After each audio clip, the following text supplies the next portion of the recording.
Un violent incendie a donc ravagé hier soir les 3 entrepôts de l'entreprise Agritech à Faaa, mais également un hangar d'une société voisine. Ce matin, les pompiers étaient encore sur place pour tenter d'éteindre le brasier. Un brasier qui, hier soir, a provoqué l'évacuation de plus de 150 personnes. Thomas Chabrol, Tawhiti, Tauniwa Moussan. Sac à la main, cet habitant se prépare à quitter son domicile du quartier Tavararo. Si plusieurs riverains n'ont pas voulu quitter les lieux, eux ont décidé de suivre les consignes des forces de l'ordre. Il y a 2 enfants bas âge et combien d'adultes 2, 4, 5 adultes. Ça va, avec le ventilo. Mais là, il n'y a plus de ventilo, ça commence à piquer un peu le nez. Ici aussi, les affaires sont prêtes pour partir par précaution. Cette famille n'a pas hésité à porter des masques chirurgicaux. On a distribué aux voisins qui n'ont pas. Et là, on est en train de s'apprêter à s'en aller. Tôt ce matin, il y avait encore, on dirait, ça a remué encore, ça a propagé dans le quartier. Donc, hey, puis il y a un truc plastique non, ça venait de là.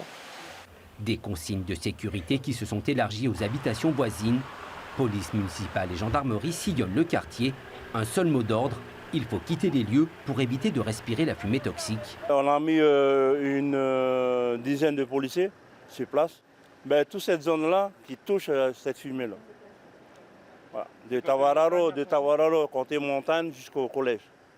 Hier soir déjà, 150 personnes ont été évacuées en pleine nuit. Les sapeurs-pompiers ont eu du mal à intervenir. La grande difficulté qu'on avait hier soir, c'était de rentrer à l'intérieur parce qu'on a affaire à des grandes portes en métal qui sont vraiment, ils ont super sécurisé parce que cadenassé de l'extérieur, cadenassé de l'intérieur. On a dû tant mieux que mal arroser de l'extérieur et finalement au bout d'1 heure, on n'y arrivait pas. On a fait venir un engin de la mairie, on a fait sauter les portes pour pouvoir intervenir sur les foyers. Ce matin, une fumée blanche qui irrite fortement la gorge flotte encore dans l'air. Difficile pour les enquêteurs de pénétrer à l'intérieur et d'effectuer des prélèvements tant que le risque d'effondrement n'est pas levé. Et l'air est difficilement respirable dedans pour les pompiers qui éteignent les derniers points chauds.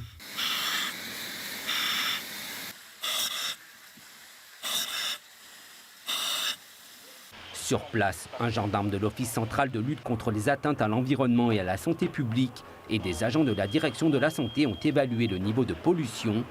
Sur les 4 entrepôts qui ont brûlé, 3 appartiennent à la société Agritech. L'entreprise spécialisée dans les produits phytosanitaires, insecticides, désherbants et de jardinage avait fait l'objet d'une perquisition en octobre dernier.